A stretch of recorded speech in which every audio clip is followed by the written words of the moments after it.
अस्सलाम वालेकुम dear students. आज हम पढ़ेंगे ग्राफ, बार चार्ट और पाई चार्ट। ये आजकल बहुत ज़्यादा इस्तेमाल हो रहे हैं और इनका फ़ायदा भी आपको बताएंगे। मसलन हमारे पास फ़र्ज़ कर लें एक टेबल था जिसमें यहाँ पर हमने कोई कैटेगरी लिखी थी और आगे उनकी किसी की फ्रीक्वेंसी, किसी की परसेंटेज, किसी के कुछ नंबर 1 है, इधर 11 से 19 तक, इधर फ्रीक्वेंसी 2, इधर टोटल जो फ्रीक्वेंसी वो, इस तरह से नंबर से जब हम किसी चीज़ को रिप्रेजेंट करते हैं तो ये लगातार ये आता रहे तो थोड़ी देर के बाद बोरिंग हो जाता है। बोरिंग के अलावा इसमें एक और चीज़ है, एक एक फिगर को आपको गौर से पढ़ना पड़ता है जिसकी वजह से टाइम भी ज़्यादा लगता है। तो इसका एक शॉर्टकट निकालना है। शॉर्टकट क्या है? बाज़ औक़ात हमें इस तरह से बार ग्राफ दिखाया जाता है जिसको आप हिस्टोग्राम कहते हैं। यहाँ पर उसका नाम ये वो लिख देते हैं तो इतनी डिटेल से पढ़ने के बजाय एक ही लुक में ये आपके सामने एक कंसेप्ट आ जाता है कि कोई कैलकुलेशन किस तरह से। इसी तरह कभी ये गोल दायरे में चार्ट बनते हैं, ये पाई चार्ट कहलाते हैं और इसके ज़रिए भी हमें मुख्तलिफ वैल्यूज़ को एक फिगर के ज़रिए क्विकली समझने में आसानी हो जाती है। तो आज हम देखेंगे ये बार चार्ट्स या चार्ट्स किस तरह से बनते हैं। सबसे पहला काम इनको ड्रा करने का ये है कि आप डेटा लेते हैं और मैंने बार बार आपसे कहा है कि जब भी आप डेटा लें तो पहले ऑर्गेनाइज करें, असेंडिंग ऑर्डर में या डिसेंडिंग ऑर्डर। डेटा ऑर्गेनाइज करने के बाद एक ग्राफ पेपर लेते हैं। ग्राफ पेपर एग्जाम में भी मिल जाता है और ग्राफ पेपर से आप पहले से वाकिफ हैं। इसमें इक्वल डिस्टेंस पर लाइनें लगी होती हैं इस तरह से, और इन लाइनों या इन क्या कहेंगे स्क्वायर्स का डिस्टेंस बराबर होता है।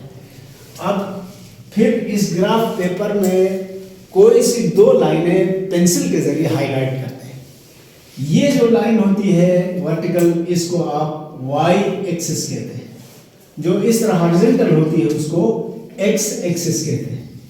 यहाँ पर आप क्या करते हैं, फिर अपनी एक साइड पर जो कैटेगरी है वो रखते हैं, दूसरी साइड पर वैल्यूज रखते हैं। फिर यहाँ मुख्तलिफ तरह के ग्राफ बनते हैं। मिसाल के तौर पर आप जब फोटोसिंथेसिस को डिस्कस कर रहे थे तो एक तरफ आप रखते हैं मसलन कौन सा पिगमेंट कौन सी लाइट एब्जॉर्ब करता है ये देखते हैं। तो यहाँ पर एक तरफ जो वेवलेंथ्स हैं वो लिखते थे violet, indigo, blue, green, yellow, orange और रेड। लेकिन अभी तो मैंने रफली लिखा, आपको ये डिस्टेंस कैलकुलेट करना है। डिस्टेंस कैलकुलेट करने में आपको ये लाइनें मदद करेंगी। दूसरी तरफ परसेंटेज लिखते थे, 0% मसलन, उसके बाद 10%, उसके बाद 20%, 30%, करते करते आप 100% तक जाते हैं। मसलन हमने क्लोरोफिल ए का लाइट एब्जॉर्ब करने का जो रेशो है या स्पेक्ट्रम वो करना चाहते थे, तो पता चला वायलेट वो 0 एब्जॉर्ब कर रहा था। तो ये पॉइंट आपने हाईलाइट करना होता है एक्स एक्सिस और वाई एक्सिस का। 0 इधर आता है तो यहाँ निशान लगाया। इंडिगो भी तकरीबन 0 या 10 के करीब कर रहा था तो आपने इंडिगो का यहाँ निशान लगाया, ब्लू को इधर निशान लगाया, ग्रीन को फिर इधर 0 के पास लाया, येलो को 0 के पास, इसको फिर बाद में इन डॉट्स को मिलाते हैं तो इस तरह से कर्व्स बनेंगे और ये कर्व्स आपके सामने एक नक्शा लाके खड़ा कर देती है। बिल्कुल इसी तरह इसी को आप अगर हिस्टोग्राम या लाइन ग्राफ या चार्ट की सूरत में ड्रॉ करना चाहते हैं तो आप क्या करते हैं, मसलन कोई कैटेगरी बना लेते हैं, एक तरफ कैटेगरी लिखते हैं और दूसरी तरफ उसकी परसेंटेज लिखते हैं। कैटेगरी ए है, बी है, सी है। मसलन आपको बताया गया है यहाँ कैटेगरी ए से मुराद है क्लोरोफिल ए, फर्ज कर लें। कैटेगरी बी से मुराद है क्लोरोफिल बी और कैटेगरी सी से मुराद है ज़ैंथोफिल। तो क्लोरोफिल ए ने जो लाइट एब्जॉर्ब की है वो फर्ज करें 80% एब्जॉर्ब किया है इधर, तो आप 80 और इसके ऊपर यहाँ तक डॉट लगाकर इस लाइन को डार्क कर देंगे। तो इस तरह से ये एक बार बन गया। इसी तरह बी इससे ज़रा कम 70% एब्जॉर्ब कर रहा है, तो आप में ये बना है। इसकी थिकनेस और इसकी थिकनेस बराबर होनी चाहिए। अलबत्ता लेंथ आप बराबर नहीं कर सकते, वो परसेंटेज कितनी है वो बराबर करेगा। फिर सी हमें पता चला ये इतना सा एब्जॉर्ब कर रहा है, तो यहां ये 3 हिस्टोग्राम्स बन गए। इधर लिखेंगे मसलन आप क्लोरोफिल ए, इधर लिखेंगे क्लोरोफिल बी, इधर आप लिखेंगे ज़ेंथोफिल नाम लिखेंगे, इधर टॉप पे परसेंटेज लिखेंगे। मसलन इसने 30% एब्जॉर्ब किया है तो ये हो गया, इसने 70% किया था तो ये लिखा, इसने 80% किया तो ये। इसको कहते हैं हिस्टोग्राम, और इसके जरिए क्विकली आपके जहन में एक नक्शा आ गया कि किस क्लोरोफिल ने कौन सी वेवलेंथ को कितना एब्जॉर्ब किया था। परसेंटेज भी आ गई और नक्शा देखते हैं, ये नक्शा हो सकता है आपके जहन में देर तक याद भी रहे।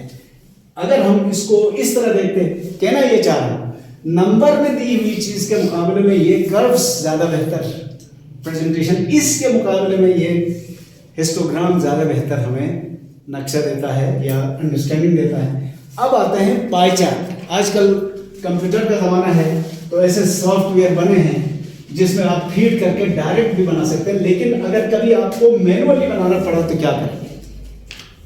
तो इसके स्टेप्स हैं। सबसे पहले आप पाई चार्ट बनाने के लिए कैटेगरीज को आइडेंटिफाई करेंगे। आपके पास डेटा है, मिसाल के तौर पर हमारे पास एक कैटेगरी है ए, जिसमें कहा गया है a = 20, b = 30, फर्ज कर लें c = 50। इसको आप बार चार्ट में भी बना सकते थे, अब आप इसको पाई चार्ट में बनाना चाहते हैं। तो पाई चार्ट बनाने के लिए सबसे पहले आपके पास अगर ज्योमेट्री बॉक्स दस्तयाब हो तो वो बेहतर है। मसलन आप एक कागज़ के ऊपर एक नुक्ता डालेंगे दरमियान में, और उस नुक्ते पर इसको रख कर, ये पार्कर क्या कहलाता था, कंपास, इसकी मदद से आपने इस तरह से इसको टिका के रखना जरूरी है। टिका के रखेंगे तो ये बहुत जबरदस्त सा वो बनेगा। बोर्ड के ऊपर तो ये टिक नहीं सकता है, इसलिए मैं हाथ से दायरा बनाता हूं।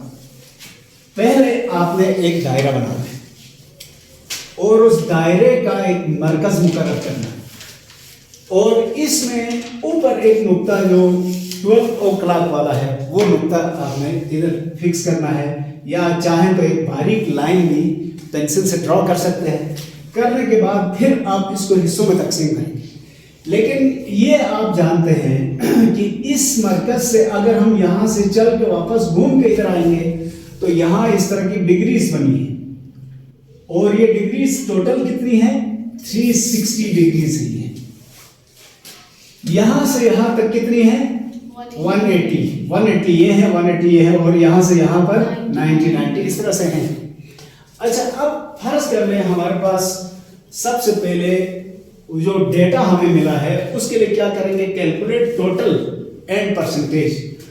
टोटल क्या होता है, सबको जमा करने को कहते हैं a + b + c, 3 कैटेगरी से। a की वैल्यू है 20, b की वैल्यू है 30 और c की वैल्यू है 50। तो total will be equal to 100 हो जाएगा। अब इसकी परसेंटेज निकालना है हमने। परसेंटेज हर एक की अलग होगी। Percentage of a will be equal to 20/100 multiply by 100, तो ये क्या आएगा, 20% आएगा। इसी तरह percentage of b 30/100 into 100 will be equal to 30%। इसी तरह कैटेगरी सी की क्या करेंगे, 50/100 into 100 will be equal to 50%। ये परसेंटेज हमने मालूम की। इसके बाद change this percentage into degree. याद रखना, हमने कहा यहां से लेकर यहां तक 360 डिग्रीज है। अब हमारे पास 100 की टोटल जो फिगर है वो 100 है, तो 360 को 100 से डिवाइड करेंगे तो इस एक परसेंटेज की डिग्री आएगी 3.6 डिग्री। ये मैं समझा सका कि नहीं? आप इसको ऐसे ले लें, यहां से लेकर यहां तक 360 डिग्रीज है। हमारे पास जो फिगर है वो 100 की है, तो हम ये कह सकते हैं इस 100 के का एक हिस्सा 3.60 डिग्रीज के बराबर है। अब इसको हमने यहां चार्ट की शक्ल देना है। चार्ट की शक्ल देने के लिए फिर आपने क्या करना है, डी का इस्तेमाल करना है। हाँ, परसेंटेज मालूम करने के लिए हम क्या करेंगे, डिग्री मालूम करेंगे। डिग्री इनटू परसेंटेज इसकी कितनी है, 20 विल बी इक्वल टू, जरा देखें, ये गालिबन 72 डिग्री आएगा। इस तरह 3.6 इंटू 30, ये 180 के बराबर नहीं, ये आएगा 100 कुछ के बराबर। और 3.6 into 50 will be equal to 180। इन सब का मजमुआ 360 होना चाहिए। नहीं समझा?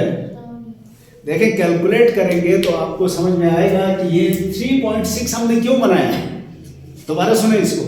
मैं ये कह रहा हूं कि यहाँ एक पॉइंट से हमने शुरू करके घूम के वापस इधर आए हैं, तो ये 360 डिग्रीज है।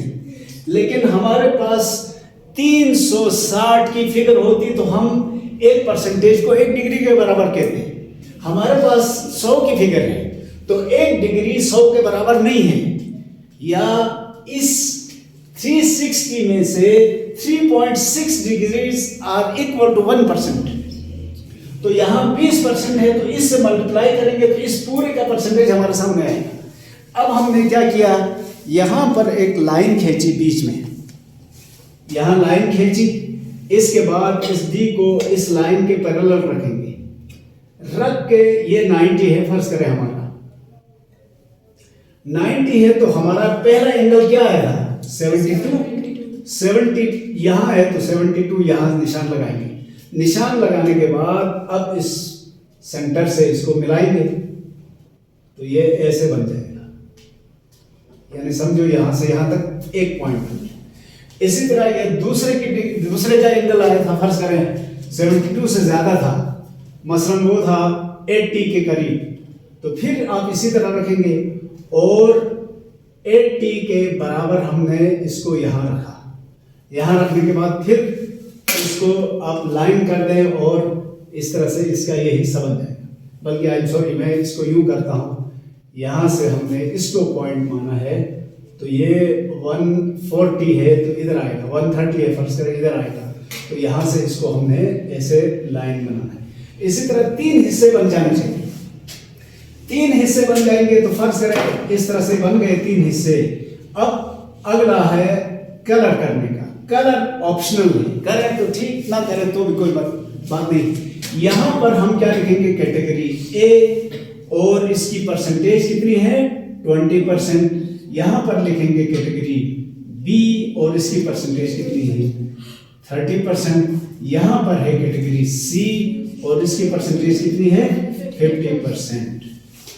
तो इस तरह से एक पाई चार्ट आपका बन गया। अब ये पाई चार्ट आप पहली लुक देखकर ही बड़ी आसानी से इसके बारे में समझ सकते हैं, इसकी परसेंटेज वगैरह को समझ सकते हैं।